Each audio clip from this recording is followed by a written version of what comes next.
morning. I declare this United Nations Seminar on Assistance to the Palestinian People open. Mr. Martin Mbugua Kimani, Permanent Representative of the Republic of Kenya to UNEP, Union Habitat and UNON, Representative of the Government of Kenya, Madam Zalework Zewde, Director General, United Nations Office at Nairobi and Representative of the Secretary General of the United Nations. Mr. Riyad Mansour,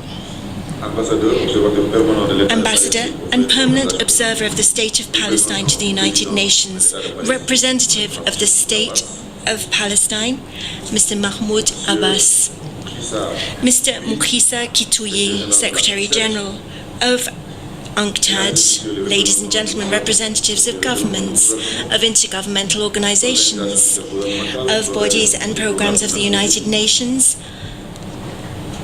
civil society organizations and the media, ladies and gentlemen, experts and honored guests. Ladies and gentlemen, on behalf of the Committee on the Exercise of the Inalienable Rights of the Palestinian People, I would like to welcome you all to the United Nations Seminar on Assistance to the Palestinian People. I would like to sincerely thank Madam Zalework Zewde, the Director General of the United Nations Office at Nairobi, and her very competent staff for accepting to host this seminar,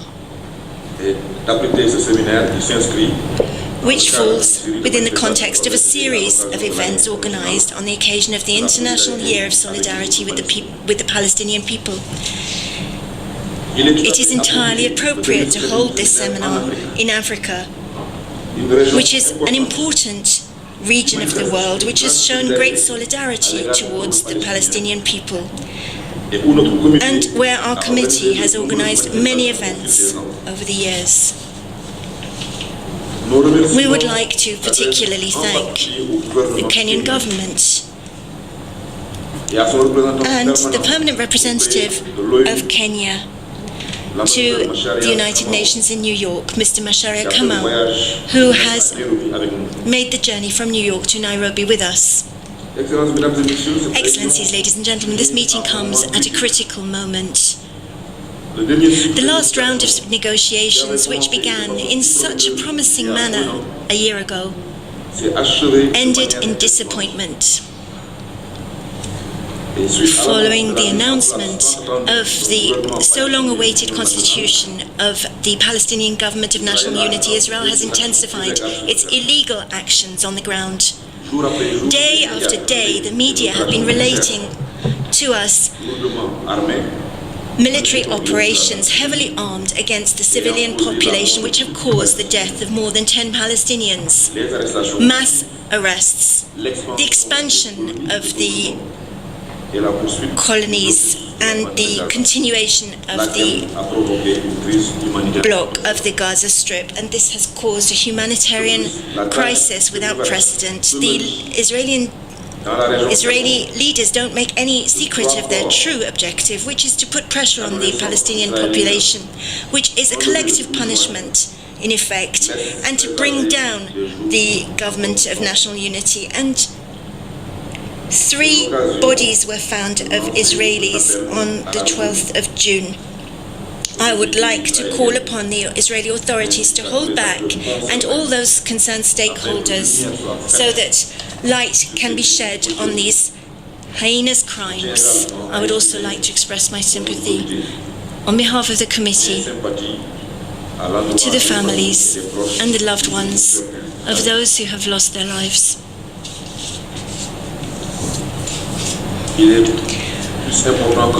It is more important than ever that the international community work together to put an end to the illegal measures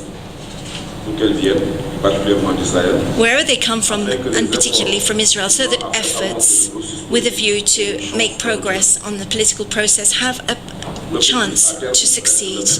The end aim is the same: to allow the Palestinian people to exercise their inalienable right to self-determination and national independence in the context of a sovereign state. One of the fundamental axes of sovereignty is to be able to have an autonomous economy that works. And this is almost impossible under a regime of occupation. The domination by Israel, colonialism, dependence with regard to aid, conflicts, absence of development are all issues which resonate with the experience of African countries, and which we are going to discuss more in detail during today and tomorrow. Ladies and gentlemen, Excellency, it is now my great pleasure to give the floor to Mr. Martin Bogwa-Kimani, the permanent representative of the Republic of Kenya to UNEP, UN Habitat and UNON, and the representative of the government of Kenya. Mr. Kimani, you have the floor. I'm delighted to welcome you all to Nairobi for this important seminar, which is being convened as one of the events to mark the International Year of Solidarity with the Palestinian people. I am pleased that you chose Nairobi as one of the venues in which to commemorate this International Year. The agenda before us and the theme for this seminar, to quote, fostering active international solidarity with Palestinians, solidifying the economic underpinnings of an independent state, clearly reflect the challenges faced by the Palestinians today. The socioeconomic and humanitarian impact of the Israeli occupation in the West Bank and the Gaza Strip continues to elicit great concern. According to the report presented at the 68th session of the UN General Assembly on the economic and social repercussions of the Israeli occupation on the living conditions of the Palestinian people in the occupied Palestinian territory, including East Jerusalem and the Arab population in the occupied Syrian Golan, it quotes that more than 40% of the Palestinian households are classified as food insecure or vulnerable to food insecurity. And after assistance, 27% of the Palestinian households are food insecure and unable to meet their basic food and household expenses. We believe food is a basic need, and the lack of it in adequate quantities means that the very survival of human life and human rights is threatened. Economic and financial growth in this condition has been hampered by physical and administrative obstacles to the freedom of movement of people and service providers. This has limited access to educational facilities, land, water, economic markets, and in this way has devastated Palestinian livelihoods. Ladies and gentlemen, it is the lack of political progress in the Israeli-Palestinian peace process, coupled with the effect of long-term policies linked to the occupation of the West Bank and the Gaza Strip, that have brought about such challenges to human progress and indeed dignity. The international community has taken measures to try and mitigate the situation in the occupied territories. Resolutions have been passed in UN organs, including one earlier this year in the UN Human Rights Council's 25th session, that demanded Israel cease all practices and actions that violate the human rights of the Palestinian people and cease its imposition of prolonged closures plus economic and movement restrictions. The agreement of the United Nations, the EU, and numerous states and international organizations to cooperate with the new Palestinian administration is noteworthy. This acceptance and this provision of assistance means continued support for the funding of programs being implemented by the Palestinian Authority. In this regard, additional support by the UN is itself critical in view of the activities carried out, especially by the UN Relief and Works Agency for Palestine refugees, especially in its work in priority areas of water and energy. we call for additional measures by all UN agencies, funds, and programs to do even more to support the Palestinian people. Relief and humanitarian aid alone is, however, not sufficient. The Palestinian people must be enabled to form lasting and effective state institutions. It is therefore important for this forum to consider how to build on previous efforts by the Palestinian Authority, such as the State Building Plan that developed more than 1,500 projects, including housing, clinics, schools and roads, security reform and transparency initiatives. Further assistance on these kinds of initiatives will enable the Palestinians to develop their infrastructure and create employment opportunities and build the essential institutions required for running a state. The international community must also urge Israel to lift the heavy restrictions imposed on Palestinians in accessing their own natural resources, such as their land, water, minerals, and natural gas reserves. These are among the factors of production that will allow local businesses to thrive and promote entrepreneurship in the occupied Palestinian territories. Integration of the economies of the West Bank and Gaza will remove the barriers to trade and market entry. This should open up opportunities for joint ventures, regional projects, and investment opportunities in various sectors, particularly agriculture, industry, and tourism. Kenya urges all states which have previously made pledges of financial support to the Palestinian Authority to fulfill their promises in order to assist in ameliorating the human suffering in the occupied territories. On our part, as Kenya, while our financial resources are limited, we're working to develop closer collaboration with the Palestinian people through the conclusion and signing of bilateral agreements on education, trade, culture, youth development, sports, and tourism. While this does not constitute direct monetary assistance, we believe that such engagements with the Palestinian people will contribute to the overall improvement of the quality of life in the territories and strengthen the bonds of friendship and cooperation that both Kenyans and Palestinians aspire to share. Ladies and gentlemen, there is little doubt that economic and humanitarian measures are important in themselves, but ultimately, the suffering and indignities being endured by the Palestinian people will only be addressed through a political settlement of the Israeli-Palestinian dispute. In that regard, we note the recent developments of the 1st of June of this year, when the Palestinian Authority and Hamas formed a national consensus government comprised of politically independent professionals. This is a significant step forward since it provides the Palestinians with a strengthened mandate as well as progress towards peace negotiations with Israel. Kenya's policy regarding the political solution continues to be to encourage a peaceful settlement. We support the Quartet Peace Plan and the Annapolis Declarations, which reiterate commitment to the fulfillment of the vision of two states, a safe and secure Israel, and a sovereign and contiguous Palestine, living side by side in harmony. To that end, Kenya supported the application for membership of Palestine as a full member of the United Nations and continues to support the Palestinian cause and desire for an independent state. An independent state cannot survive without foremost peace. And added to that, we believe that the conditions must be right to have in place a strong economic base, a competitive productive sector, private investment, sufficient and gainful employment, and appropriate and adequate social and health facilities.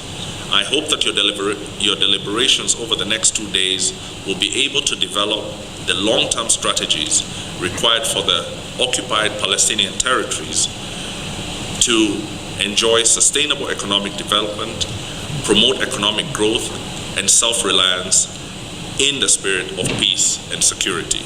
I wish you fruitful deliberations, and I thank you.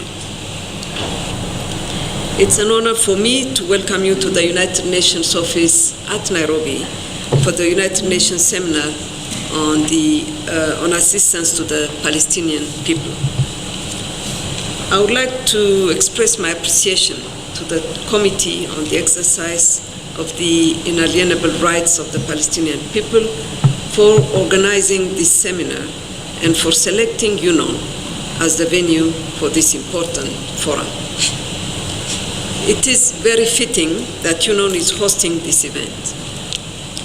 As you may know, UNON is one of the 3 United Nations offices away from headquarters, together with the United Nations office in Geneva and the United Nations office in Vienna. UNON remains the only United Nations headquarters to be located in the developing world. We are the youngest of the offices away from headquarters, but second in importance, in size, in terms of size. In addition to UNON, Nairobi is the global headquarters for the United Nations Environment Programme, UNEP, and the United Nations Human Settlements Programme, UN Habitat. 60 different UN offices, which represent 27 UN agencies, funds, and programs, are also have established country, regional, and global offices in this compound. We are also hosting special political missions and peace support operations, such as the Office of the Special Envoy of the Secretary General for the Great Lakes region, and the United Nations Support Office for AMISOM, UNSOR. This duty station has become a crucial hub for the United Nations operations around the world. It's now the 3rd largest UN duty station after New York and Geneva. From this magnificent compound, as you have said, Mr. Chairman, over 3,500 dedicated United Nations staff members work on a daily basis to advance the goals and values of the United Nations, from protecting the environment to promoting sustainable development, and from safeguarding peace and security to advancing the human rights of vulnerable populations. Last week, the inaugural session of the United Nations Environment Assembly of UNEP was held here in this compound. This historic gathering further elevated this duty station's role in the global United Nations system. This United Nations seminar on assistance to the Palestinian people, coming just 4 days after the conclusion of UNEA, is a further manifestation of the growing importance of UNON as a center for international deliberations aimed at tackling some of the world's key challenges, and a real sign of confidence to the host country, Kenya. One of our priorities is indeed to attract to this duty station in Nairobi high-level meetings such as this one. I wish you all a very fruitful seminar. I have now the distinct honor of delivering the Secretary General's message to this meeting, which reads as follows. It's my pleasure to send greetings to the participants in the United Nations Seminar on Assistance to the Palestinian People. I thank the Committee on the Exercise of the Inalienable Rights of the Palestinian People for keeping the International Committee's attention focused on this important subject. Within weeks after political efforts towards a negotiated two-state solution reached an impasse, the situation on the ground grew more fragile. I condemn in the strongest terms the murder of the 3 Israeli teenagers abducted on 12 June in the West Bank. There can be no justification for the deliberate killing of civilians. I sincerely hope that Israeli and Palestinian authorities will work together to bring the perpetrators swiftly to justice, and I extend my deepest sympathy to the families of the victims. I call on all parties to abide by their obligations under international law and to refrain from any actions that could further escalate this highly tense situation.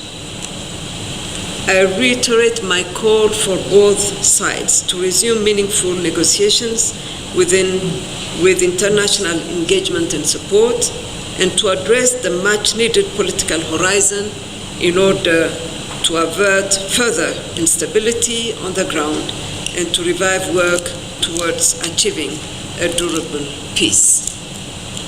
For the two-state solution to be salvaged, both parties must honor their commitment to resolve all permanent status issues in accordance with Security Council resolutions, the Madrid Principles, the roadmap, the 2002 Arab Peace Initiative, and existing agreements between the parties. They must also refrain from unilateral acts that diminish the prospects for a resumption of negotiations. I'm also concerned about the persisting negative trend in the West Bank, including the recent killing and the negative repercussions on the civilian population due to the ongoing operations. I'm extremely concerned about Israel's continuing settlement activity in the occupied West Bank, including East Jerusalem, which is illegal under international law and contradicts Israel's roadmap obligations. Demolitions of Palestinian homes and property in East Jerusalem and Area C also contravene Israel's obligation to protect the civilian population under its occupation. The calm in Gaza has been shattered with resumed rocket firing on a near daily basis and Israeli retaliatory operations. I continue to condemn indiscriminate rocket firing and call on all parties to avoid any loss of civilian life.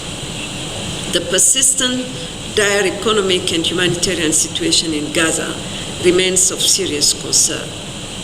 I repeat my call for immediate steps to improve conditions and ensure a full opening of crossings into Gaza, including Rafah, to allow legitimate trade and movements of people, which is essential for creating economic opportunities for Palestinians. Strengthening Palestinian institutions and improving governance is key to stimulating investment and development in the occupied Palestinian territory. Going forward, it will be important to shore up support for the Palestinian National Development Plan 2014-2016. As we face an increasingly volatile situation on the ground and in the wider region, the message is clear. Negotiations and compromise are essential to achieve a viable long-term settlement to the Israeli-Palestinian conflict. Without a credible political horizon, the Oslo paradigm is in real jeopardy. The international community must help and urge the parties to reshape parameters around the globally agreed goal, an end of the occupation that began in 1967, making way for an independent, sovereign, viable, and prosperous Palestinian state, living side by side in peace with Israel within secure and recognized borders, and a just, lasting, and comprehensive peace in the Middle East. In this spirit, please accept my best wishes for successful event. End of message. I thank you very much.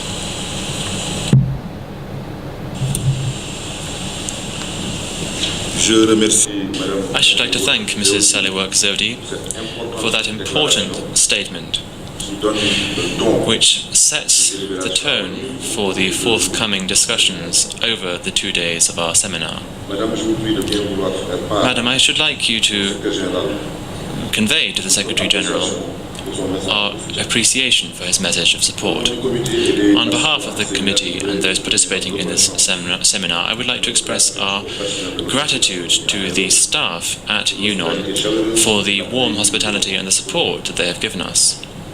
Their cooperation is all the more remarkable given that they were very busy in the late last week's UNEA meeting, the high-level meeting which was held last week and which was a great success. So congratulations to you, madam, as well as your very dedicated staff.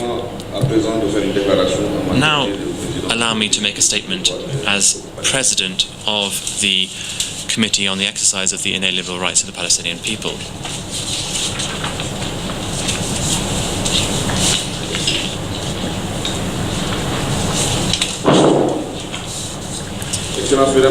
Excellencies, ladies and gentlemen, on behalf of the Committee on the Exercise of the Inalienable Rights of the Palestinian People, I thank you for your participation in our seminar on assistance to the Palestinian people.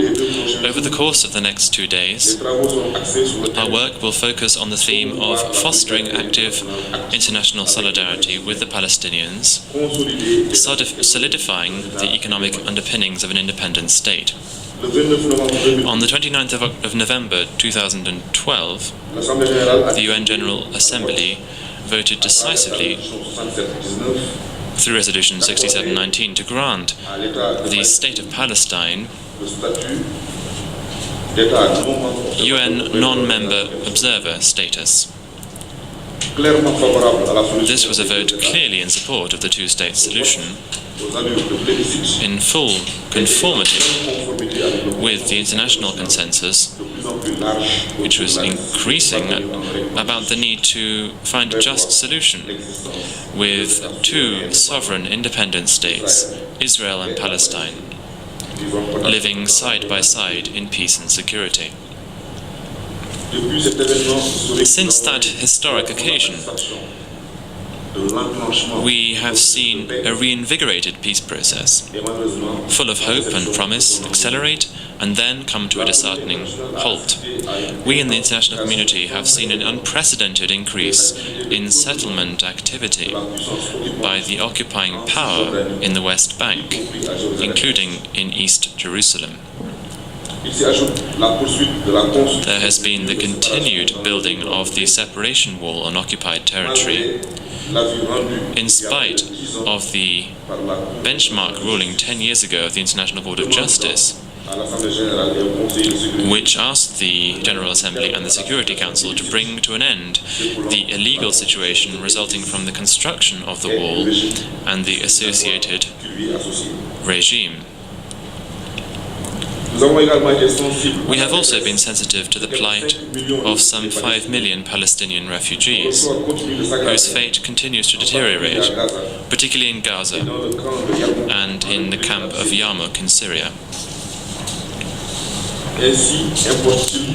Importantly, we have also deplored the number of Palestinian administrative detainees and prisoners, which is on the increase, especially in the past few weeks, as Israel seeks to collectively punish the Palestinian people for the abduction of 3 young Israelis. Notwithstanding these major difficulties, the State of Palestine has continued its march forward, most notably in acceding to 20 international human rights and humanitarian conventions and treaties without reservations, aligning itself, therefore, to international standards and the collective pursuit of human rights and international justice. And a few weeks ago, we welcomed the formation of a government of national consensus, made up of independent technocrats, which will help steer the Palestinian people towards elections in the forthcoming months. Excellencies, ladies and gentlemen, allow me also to express the Committee's utmost appreciation to all donors for their continued support to the Palestinian Government of National Consensus and to the over 20 UN agencies and countless NGOs working on the ground in often difficult conditions. I also salute the Council of the European Union for recently affirming that the financial procedures implemented by the Palestinian Authority are robust and viable, dismissing all allegations to the contrary and finding no evidence of corruption, mismanagement or diversion of funds. Despite these tremendous efforts, and despite solid reforms and new processes that have made the Palestinian state one of the most effective and viable in the region, the financial situation remains dire. This seminar, therefore, comes at an opportune time. Under the umbrella of the International Year of Solidarity with the Palestinian people, it will provide us, representatives of all UN member states, international and civil society organizations, with a concrete opportunity fully to grasp with the utmost clarity the current state of play with the new Palestinian government, to hear directly details about the National Development Plan, and to look into new approaches to assist the Palestinian government to secure and manage its scarce financial resources. It is also notable that we meet on the African continent for this occasion. Africa and Africans have shown, in spite of the many obstacles, a great capacity for adaptation and resilience, which has made the continent one of the fastest growing in the world. Africa is full of hope and promise, as reflected in the vitality of its private sector, its renewable resources sector, and its burgeoning young population. All these experiences can and should serve as models for the development of Palestine. We have a great deal to learn from each other. Excellencies, ladies and gentlemen, by convening this seminar, our committee strives to focus the international debate on the need to break the vicious cycle of occupation, which costs the Palestinian economy about $7 billion a year. The international donor community has become the lifeline for the nascent state of Palestine. And the international community needs to ensure its investments will not be wasted. It is imperative to help bring about a political solution to the conflict. Excellencies, ladies and gentlemen, as I noted earlier, the increasingly alarming situation in the region also affects the lives of many Palestinians. The ongoing violence in Syria has made life miserable for millions, including over 18,000 refugees remaining in Yarmouk. We continue to risk donor fatigue if fundamental political issues are not addressed, as it is actually increasingly difficult to convince taxpayers that their money should be used to build infrastructure that Israel will ultimately destroy.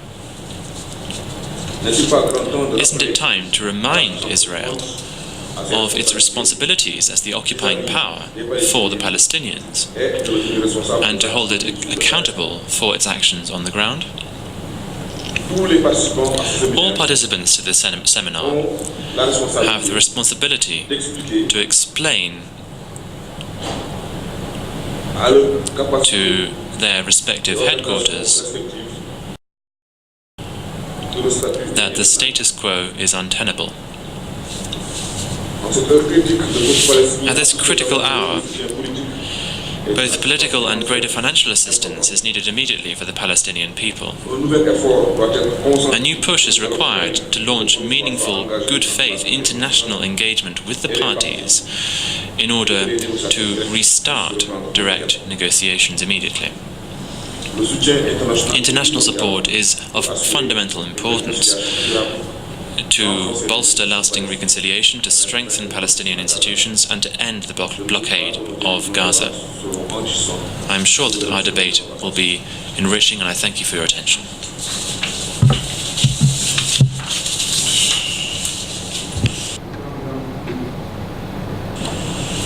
Excellencies, ladies and gentlemen, it is now my great pleasure to give the floor to Mr. Mukhisa Kituyi, Secretary General of UNCTAD. Your Excellency, you have the floor. Thank you very much, Mr. Chairman. Colleague USG, Head of Your Excellencies, ladies and gentlemen, it accords me a particular pleasure to join you in this important seminar on solidifying the economic underpinnings of an independent Palestinian state. I'm also pleased that UNCTAD is participating in an event as part of the activities of the International Year of Solidarity with the Palestinian people. First, I would like to take this opportunity to congratulate the Palestinian people on the recent formation of the Palestinian National Consensus Government. I am confident that this represents a solid step toward in the search for prosperity for Palestine. UNCTAD is one of the very first international agencies to have a program dedicated to the economic development and welfare of the Palestinian people. Our work in support of the Palestinian people started in the early 1980s with the establishment of a specialized unit which has evolved to be called the Assistance to the Palestinian People Unit. In the beginning, our work was focused on the impact of the restrictions imposed on the economy of the occupied Palestinian territory. However, after the establishment of the Palestinian National Authority in 1994, our work was expanded to include policy, analysis, and advisory services to the Palestinian Authority and the private sector, and technical cooperation projects to support the Palestinian efforts of building the capacities of the public and private sectors. Our support of the Palestinian people does extend to cover all areas of our UNCTAD competencies, which include finance and development strategies, foreign direct investment, trade facilitation, and logistics, enterprise development, and competition policy. Every year, UNCTAD publishes the definitive statement on the state of the Palestinian economy, focusing particularly on economic cost of occupation. Now let me briefly, Mr. Chairman, if you allow, turn to our assessment of the recent performance of the Palestinian economy. The economic growth in the occupied Palestinian territory declined from an average of 11% in 2010 and 2011 to a mere 1.5% in 2013. As a result, real per capita income declined, and unemployment, poverty, and food insecurity worsened. In addition, the Palestinian fiscal crisis deepened further in 2013 and is not expected to improve much in 2014. The policy space available for the Palestinian National Authority to address the employment crisis is shrinking, and the ongoing Palestinian fiscal crisis implies that the public sector, which currently employs 23% of the workforce, cannot be relied on to absorb the growing workforce. But this gloomy economic outlook is not a reason for despair. On the contrary, it is a reason to pull our strength to strengthen the support efforts of the Palestinian people. On our part, and taking into account the particularities of the political context, UNCTAD is committed to step up its effort to provide advice and assistance to the Palestinian national authorities. Let me give some concrete examples of some of the things we're trying to do. Since the year 2000, UNCTAD has been working with the Palestinian Ministry of Finance to build the capacity of the National Customs Authority. This is an essential capacity for the sovereignty of Palestine. And we're proud to say that the Palestinian Authority has adopted UNCTAD's Asikuda system, which you consider the most successful international software platform for customs port management, which is now the backbone of the Palestinian customs management. I would also like to add that UNCTAD is already discussing the cooperation with the Palestinian Authority to extend the use of the Asikuda system to the border crossing in the Gaza Strip. In the area of trade facilitation, which has gained a lot of traction internationally since Bali last December, UNCTAD is working with the Palestinian shippers sector to strengthen Palestinian private and public trade facilitation capacities. Our program for developing cooperation with transition economies, particularly which focuses trade for trade, it's a very successful management of shipping and port management, which we're trying to grow in the Palestinian territory.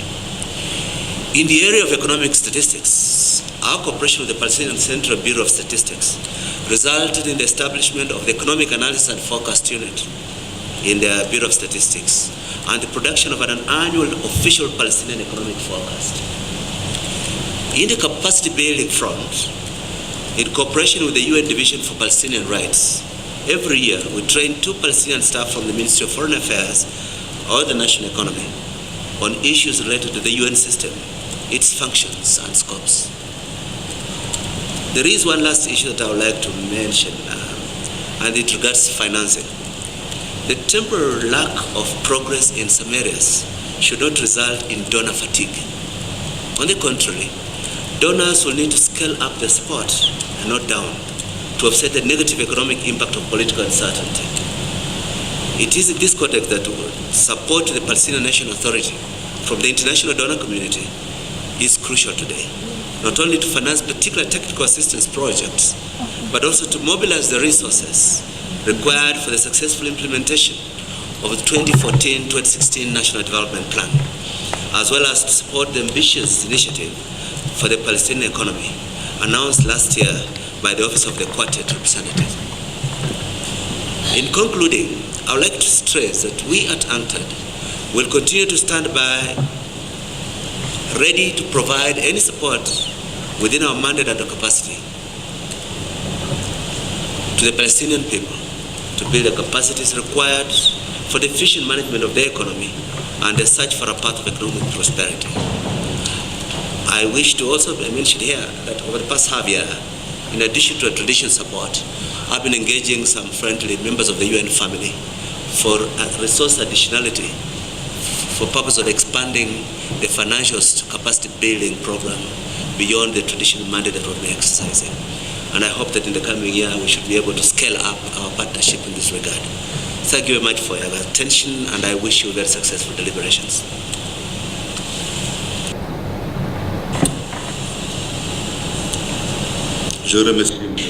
I thank Mr. Mokhisa Kitouye for having accepted to give this statement to this seminar and for this important message. UNCTAD is a significant partner for our committee, and I would like to reaffirm our gratitude for the innovative work carried out in the interest of Palestinians, and particularly for the training of Palestinian civil servants, which is being managed through UNCTAD with us. The reports and the studies of UNCTAD are a very useful resource for the work of our committee and for that of many delegations. Whenever we're in Geneva, our committee holds very fruitful bilateral meetings with the members of UNCTAD on the points that will allow us to deepen our cooperation. Our committee is in favor of the idea of giving a greater role to UNCTAD, particularly with regard to the work of gathering documents regarding the economic cost of the occupation. We also await with interest the presentation from Mr. Mutassim El Agra from UNCTAD, which is due to take place during tomorrow's meeting. Excellencies, ladies and gentlemen, I would like now to welcome Mr. Riyad Mansour, the ambassador and representative of the State of Palestine, to this meeting. He will read out a message from His Excellency Mr. Mahmoud Abbas, President of the State of Palestine and President of the Executive Committee of the Organization of Liberation of Palestine. Sir, you have the floor. Allow me at the beginning to express on behalf of the Palestinian people and their leadership our gratitude to the Committee on the Exercise of the Inalienable Rights of the Palestinian People, and to you, Mr. Chairman, and to all of my colleagues in the committee and the Bureau. Our gratitude for convening this seminar in Nairobi in this environmentally friendly United Nations office. And also to express our thanks and gratitude to the Division on Palestinian Rights, who are the soldiers behind the scenes in organizing this event and dealing with all of the details to make it a successful one. Let me also express our gratitude to the people and government of Kenya for their hospitality and for all of the efforts to make this meeting as a successful one. In this connection, I want to express my gratitude to my friend, Ambassador Macharia Kamau, the permanent representative of Kenya, for all of the things that he has done in order to help us to make this meeting a successful one. I just came this morning from Ramallah, and I met the day before with President Abbas and with many leaders of the State of Palestine. So I don't have a written statement from the President to deliver to this meeting, but I have his gratitude and his salutation to you. I convey it to you directly on his behalf and on behalf of the Palestinian people and their leadership. We are very grateful for all of you who are involved in supporting the just struggle of the Palestinian people for exercising their right to self-determination, for all the rights of the Palestinian people, including the right to end the Israeli occupation that started in 1967, and for allowing for the independence of the State of Palestine, so that we can truly say that we finally have accomplished the objective of the two-state solution. Because as we all know, one state came into being in 1948. The other one is struggling for its independence. We as Palestinian people exist, we as a nation exist, we as a state exist, but our land is under occupation, and the objective of our struggle now, among other things, is to put an end to this occupation and to succeed in declaring the independence of our state. And we are grateful for all of your help, you, United Nations, UN agencies, and states and international community, for all the things that you do in order to get us closer to the objective of accomplishing all of our inalienable rights. In this connection, this meeting is a very important meeting during this year of 2014, which is the year of international solidarity with the Palestinian people as it was declared by the General Assembly. And we are delighted that it is convened in Africa, in Nairobi, in the United Nations office in Nairobi. And we believe that the UN, which was involved in the question of Palestine since its inception, and at that time in 1947, there were approximately a similar number of the African countries today that have decided in the General Assembly to be involved in the question of Palestine through the adoption of the partition plan, as we all know. Unfortunately, at that time, most of the African countries were living under colonial domination. They were not independent.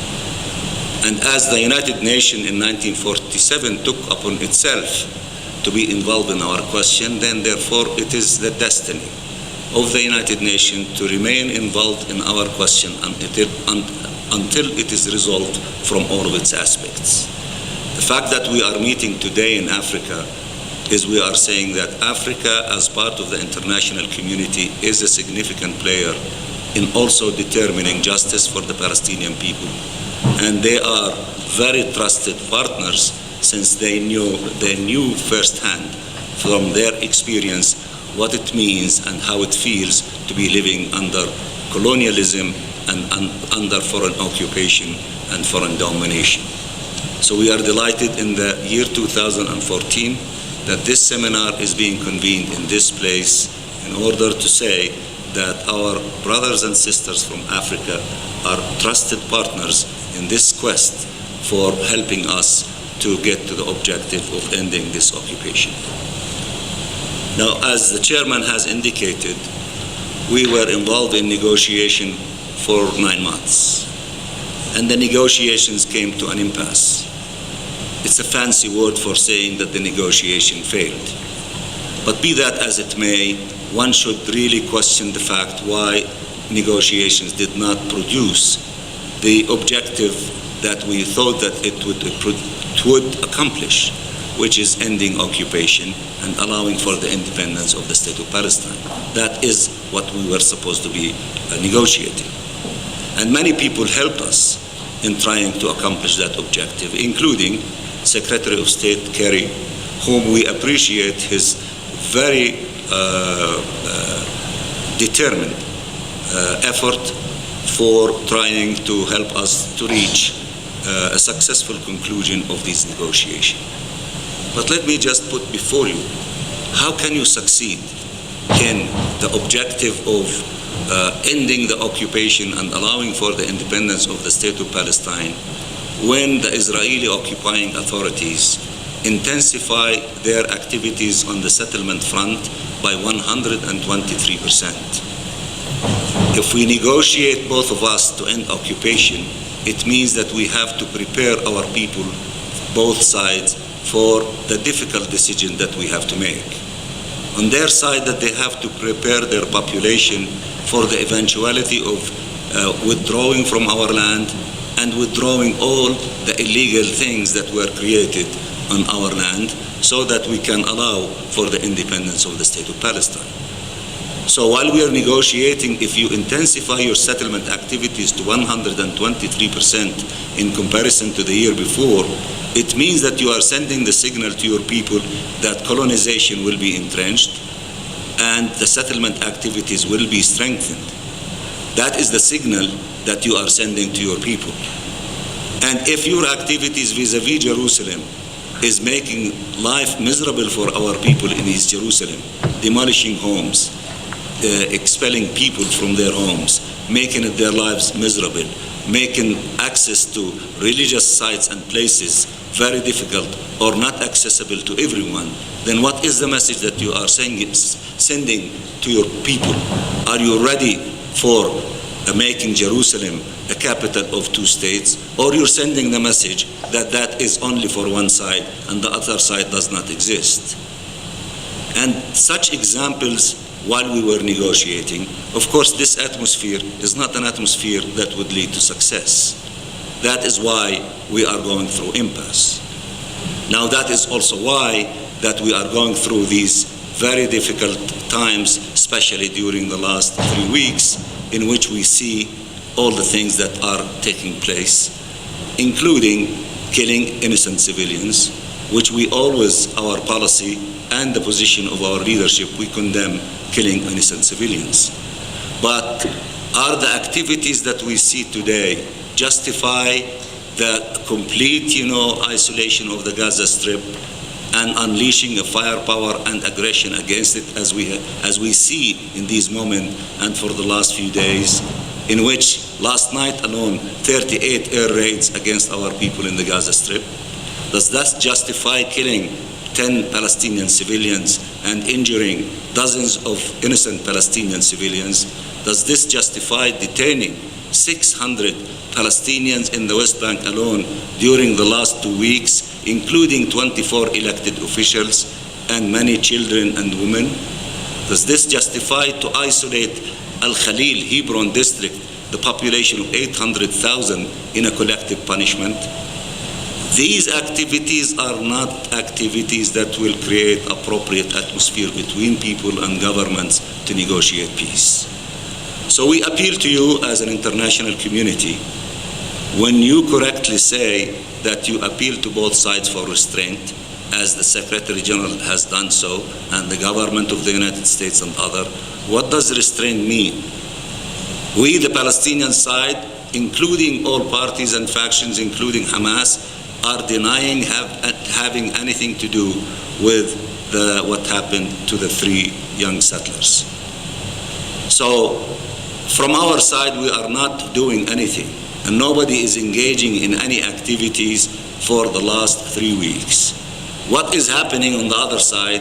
They are the ones who are bringing tens of thousands of soldiers, unleashing them to every town and in every village. I spoke with some of the people. They say, Israeli soldiers come to the house, they put literally everything upside down in their bedrooms, in their kitchens, in every place. They go and surround towns and villages and make the life of people miserable. So is this justified collective punishment against an entire nation and against an entire people? This is what's happening. So for those who call for restraint, it means that they have to call on the Israeli occupying authorities to stop offending and humiliating and punishing an entire nation for something that it is not responsible for. We are not responsible for providing security, even for ourselves. This is the responsibility of the occupying power under the provisions of the 4th Geneva Convention. They're supposed to provide protection for our civilian population, and obviously they have to provide protections for their own people. They have the soldiers, they have the army, they have the weapons. If they cannot provide protections for themselves and for us, and then they say that we have to provide protections for them, this is so absurd. So therefore we appeal to the international community that they have to play a role in order to bring this onslaught against our people immediately and to stop it. That's the meaning we understand of calling for both sides to exercise self-restraint.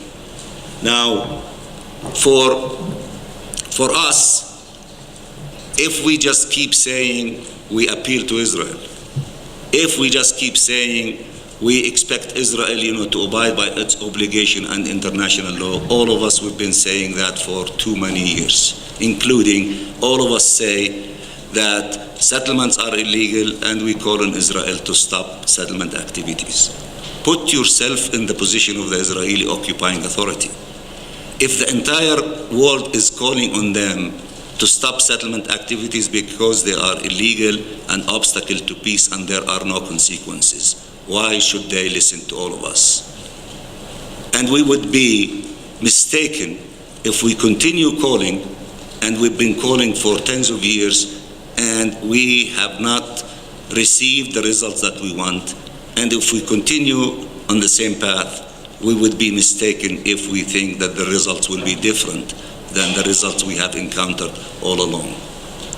We believe that it is high time now for us to resort to a different course. The Europeans, through the guidelines, gave us a signal. The Europeans, South Africans, and other countries gave us additional signals, including in Netherlands, in Sweden, Norway, and other places, when they are declaring in France, in England, in saying that we should not have any connections or activities with anything to do with occupation, particularly settlement activities. For example, 5 major banks in Netherlands stopped having any relationship with other banks that do business with settlement activities. We collectively have to make the Israeli occupying authorities pay a price for this illegal activities of settlement activities. We have to show them there will be consequences for this illegal behavior. If we muster a political will to that level, then we will be helping the Israelis before helping us, the Palestinians, to act responsibly and to negotiate with us in good faith. We want to negotiate with them. We appreciate the help of everyone, including the United States of America, in helping us to reach successful negotiation. But the Israeli side needs to know that if they continue in this illegal path, there will be consequences, and the price of the continuation of occupation and the price of the colonization project should outweigh the benefits that they cultivate. We are grateful to this committee when we one time met in Cairo for a similar seminar 2 years ago, and we listened to two fabulous presentations. One by a Palestinian think tank organization, ARIJ, in which they gave us a study about the cost of occupation, the cost of the occupation on the Palestinian economy. And ARIJ, in that study, they went item by item what the Israeli occupation benefit from the Palestinian economy. Following that process of quantification, they told us that the Palestinian economy loses $7 billion annually to the benefit of the Israeli occupying authority. Then we listened to another presentation from an Israeli think tank who followed a different method in the calculation. They followed the method that had the West Bank stayed with Jordan, then the per capita income of individuals in the West Bank would be X amount of money, similar to the Jordanian, had they stayed together. But now the per capita income of individuals in the West Bank is Y, and in Jordan is Z, and they subtracted the difference, multiplied by population, and they came up with a certain number. And they followed a similar method with Gaza versus the Egyptian economy. And following that different method of calculation, the Israeli think tank came with a number of $9 billion that our economy loses to the benefit of occupation. If the Israeli occupation, they are doing illegally things such as settlements and no consequences. And they benefit from occupation in the vicinity of $7 to $9 billion annually. Isn't that a pretty picture for them? Why should they withdraw from our land? Why should they negotiate in good faith with us under such conditions? So then what should our collective responsibility be? That we should not allow them to take from our economy all these billions of dollars. In the contrary, that the continuation of illegal things should be so costly that they should lose money from occupation, not make money, and that would be a contribution in making them waking up and smelling the coffee, and therefore perhaps negotiating with us in good faith. Now, this occupation lasted for too long. 47 years, the longest occupation in contemporary history. Our people suffered and still suffering immensely. If one wants to see what is really happening in these days is an illustration. The immoral and illegal blockade against Gaza, in which 1.7 million people are put in a prison for the last 7 years, is another component of our tragedy. What is happening today in Hebron is another part of the tragedy of our people. What is happening in East Jerusalem, in which in Ramadan month, people under 50 are not allowed to go even pray in the Al-Aqsa Mosque in a collective punishment form. And now, today, yesterday, and in the days to come, new checkpoints are now emerging in the different parts of the West Bank in order to make the life of our people more miserable. Our refugees in the diaspora, from the story of Nahr al-Barid in Lebanon to the story of Al-Yarmouk in Syria, and these are the continuous tragic stories of the Palestinian people.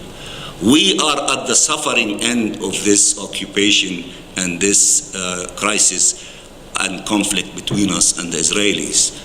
We know that when two people are in that relationship, there are suffering both sides, but we are at the heavier side of suffering.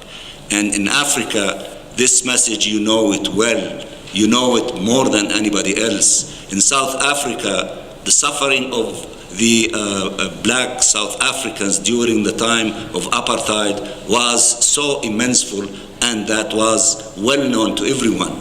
And a brilliant leader like Nelson Mandela, when he was freed from jail, and with his vision and wisdom, understood the suffering of everyone, but he knew that the main suffering was the suffering of the black people in South Africa, and he succeeded with all the components in South Africa to put an end to apartheid and to have a democracy in South Africa for one man, one vote. So therefore, for us, we are the people that will gain the most of peace. We are the people who will benefit at least as others in putting an end to this conflict and putting an end to this occupation. And I believe if we succeed, and we have to succeed soon, because we cannot continue to wait for a long time. If we succeed in ending the occupation with the help of all of you, which we appreciate, and we have our independent state living side by side next to Israel, we will enter into a new relationship as equals. And when we do that, then we will treat each other in a different way. We will not be fixated on the past and the wounds of the past. We will be looking to the future and doing remarkable things for our nations and doing remarkable things for our region and beyond. So again, Mr. Chairman, we thank you all for contributing to that. You are partners with us, all of you.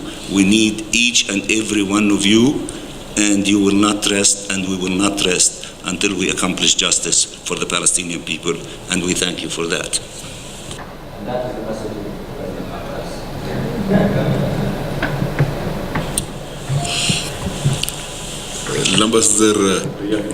Ambassador Riyad Mansour and Permanent Observer of the State of Palestine to the United Nations has just spoken on behalf of the President, Mr. Abbas, in this meeting, and I would like to thank him for the important message he has just delivered to the seminar. I think we should take this opportunity to ask him to convey to President Mahmoud Abbas our support and the assurances of our solidarity, and indeed our solidarity to the people of Palestine. Excellencies, ladies and gentlemen, before giving the floor to representatives of governments and governmental organizations who would like to speak today, I would like to present the members of the delegation of the committee here. First of all, Ambassador Desra Patkaya, who is permanent representative of Indonesia at the United Nations and Vice President. Then we have Ambassador Riyad Mansour, who has just spoken, and I myself, I'm the permanent representative of Senegal at the United Nations. Now we shall give the floor to the representatives of governments, intergovernmental organizations. And first of all, Ambassador Sumarno, permanent representative of Indonesia at UNON, and Ambassador in Kenya. You have the floor, Excellency. Thank you.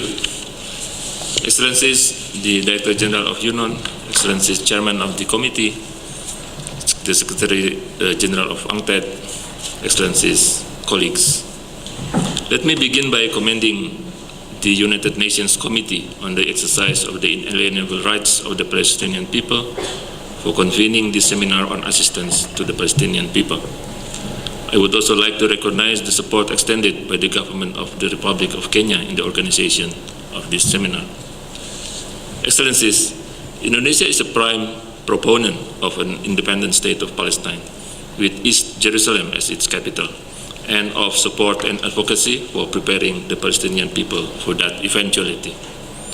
We have also been resolute in rendering assistance with the objective of relieving the suffering of the Palestinians under the burden of occupation. In that regard, Indonesia has for several years been participating in a variety of collaborative capacity building programs for Palestinian people. Two of such efforts are the new Asian-African Strategic Partnership, or NASP, on capacity building for Palestine, and the Conference on Cooperation among East Asian Countries for Palestinian Development, or CPAD.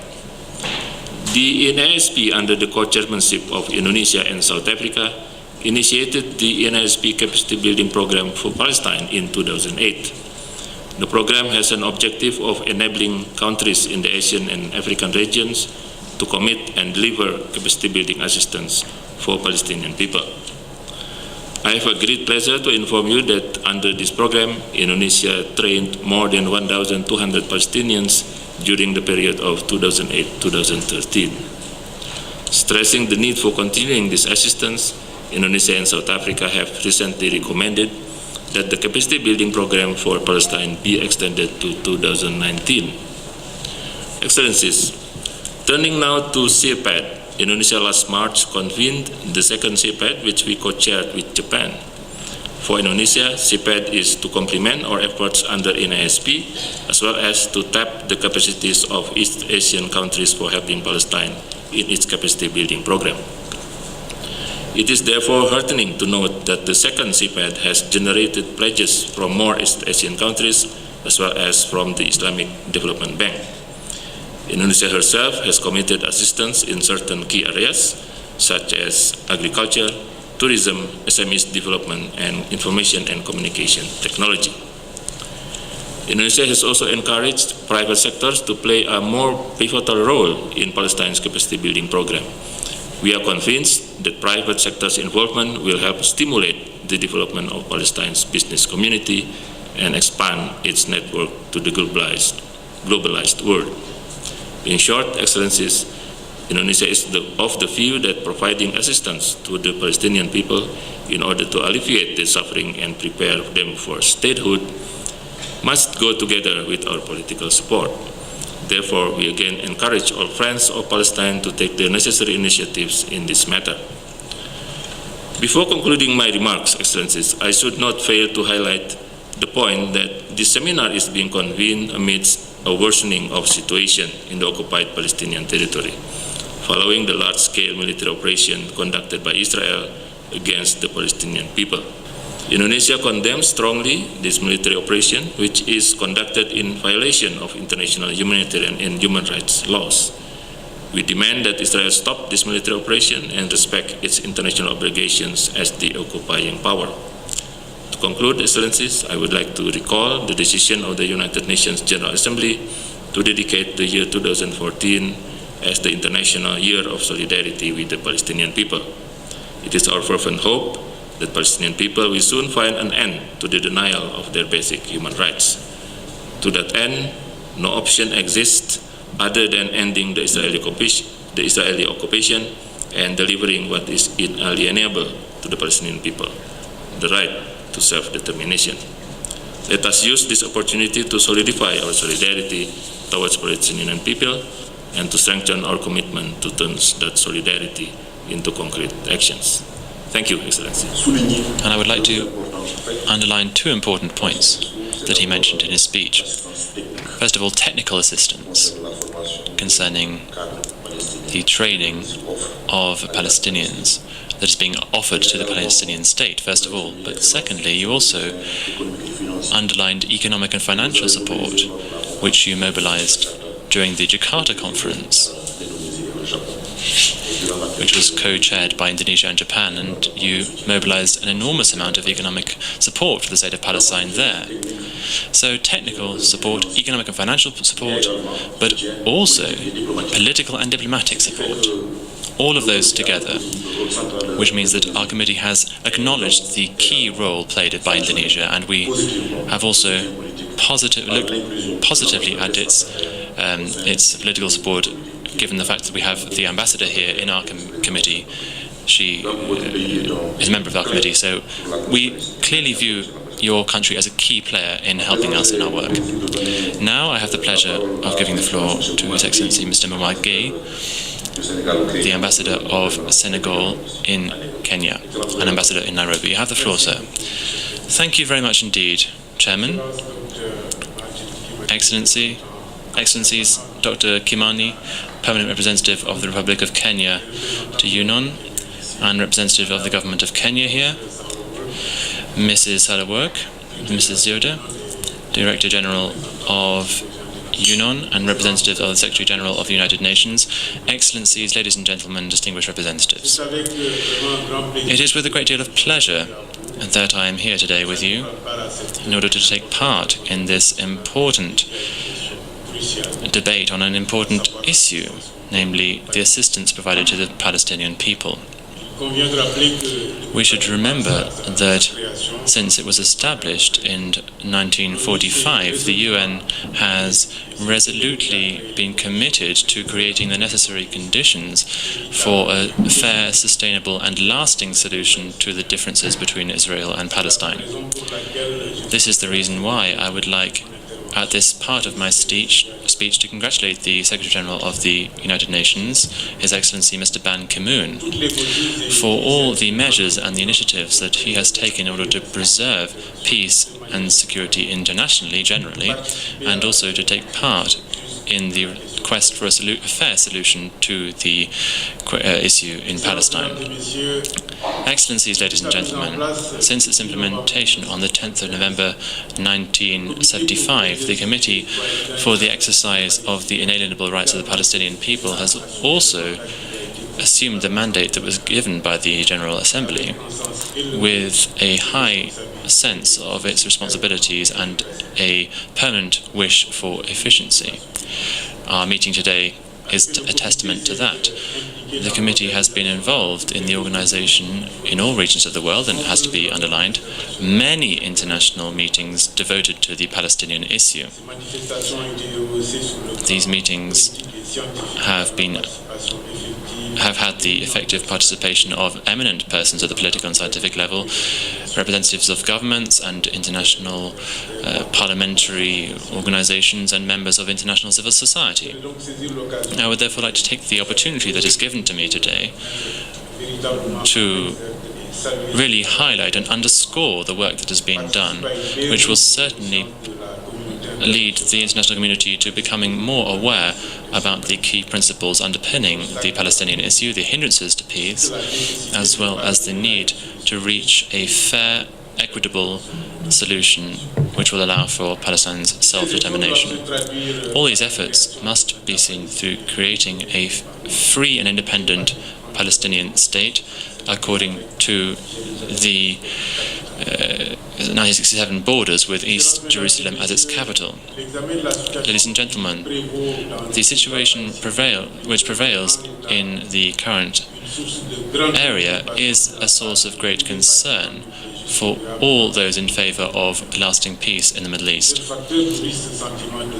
We have feelings of great fear and uncertainty, as has been mentioned in the previous speeches, and the continued settlements being created by Israel, as well as the numerous expulsions of Palestinians, certainly contribute to increasing tension and to increasing mistrust in the area. In the long term, it clearly appears that increasing settlements by Israel risk jeopardizing the future viability of the Palestinian state. The illegal nature of settlements in the occupied Palestinian territories has been underlined and confirmed by the important number of resolutions of the General Assembly and the United Nations Security Council.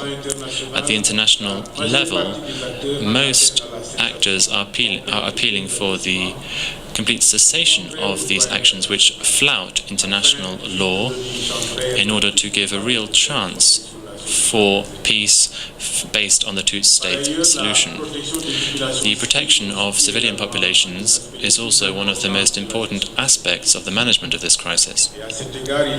In this regard, it is important for security and defense forces to show greater show of restraint and a more scrupulous respect of the principles which may harm the unarmed civilian populations. And I would also like to mention the blockade in Gaza, which has been in place since 2007. Given the significant repercussions which indiscriminately affect populations in the region, this blockade must be entirely lifted, and it is high time for this to take place. Excellencies, ladies and gentlemen, a clear awareness of the seriousness of the situation and the need to provide the suitable responses to it must incite protagonists and the quartet to to make the necessary efforts and sacrifices to achieve an overall peace agreement, settling all the outstanding issues. And in that regard, I would like to congratulate and encourage the initiatives of mediation undertaken by the United States of America and by the Secretary of State John Kerry in particular, which are geared to moving the peace process on from its current state. My delegation harbors the hope that the American administration will continue to deploy efforts in that regard. Of course, the difficulty of the task is quite clear, but the commitment of the international community must, in any case, remain steadfast in order to bring the positions of the parties together, because they're too far apart, unfortunately, today. We have to accompany these diplomatic efforts by supporting the Palestinian people, and I would here like to welcome the presence of Ambassador Mansour here today. We must therefore support the Palestinian government and its national bodies in their responsibilities and provide basic social services to the population of the occupied areas. All of the delegations here should inform capitals about the need to provide support to these organizations.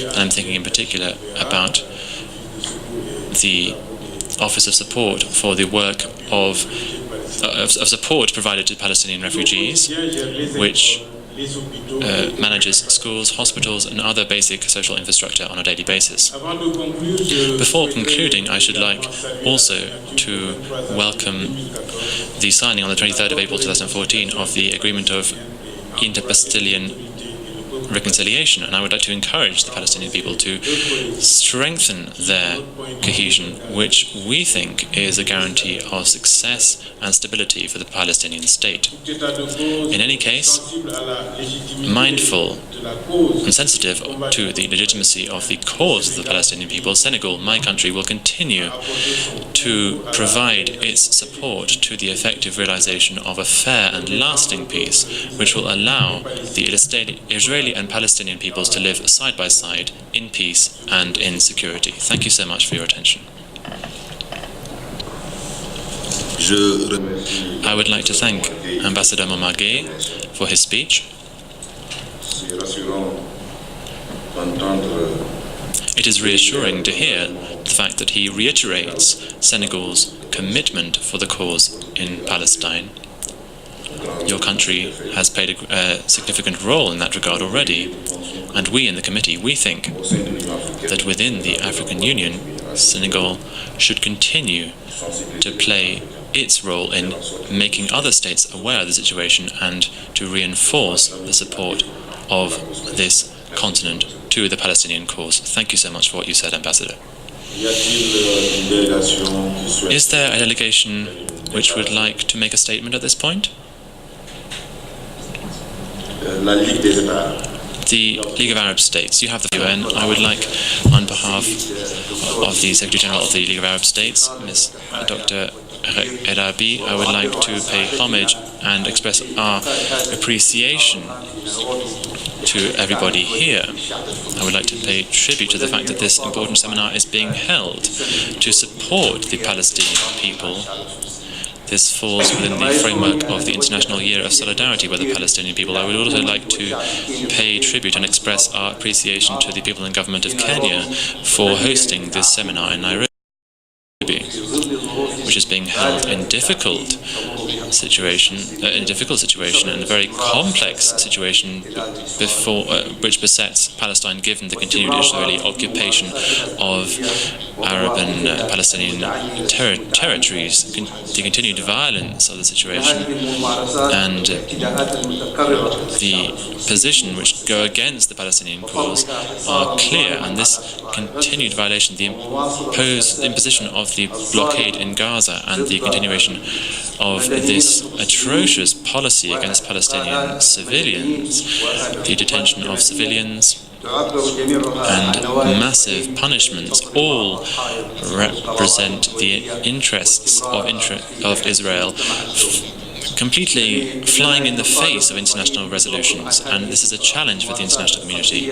We must ask Israel immediately to cease these unfair practices and to cooperate in peace efforts, to cease the violence against the Palestinian people, to ensure that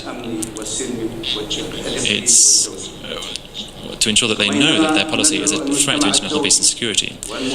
We would invite the international community and the international organizations and countries who desire peace to continue to exercise pressure on Israel to meet the demands of the international community to create a climate of peace and the creation of a sovereign independent state of Palestine. I would like furthermore to say that the League of Arab States has always, as a regional institution, with all Arab states, has always continued to make efforts to support international efforts to create peace. In conclusion, I would like to ask the international community to continue to deploy these efforts and to entirely support the people and authorities of Palestine to combat the unfair practices of the Israeli occupants. Thank you very much, Chairman, and everybody.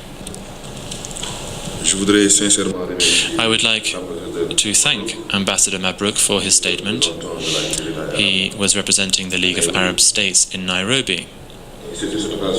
I would like to take this opportunity to remind everybody of the important meeting that we had as members of the committee and as ministers of the League of Arab States in Cairo in February last, which was a historical moment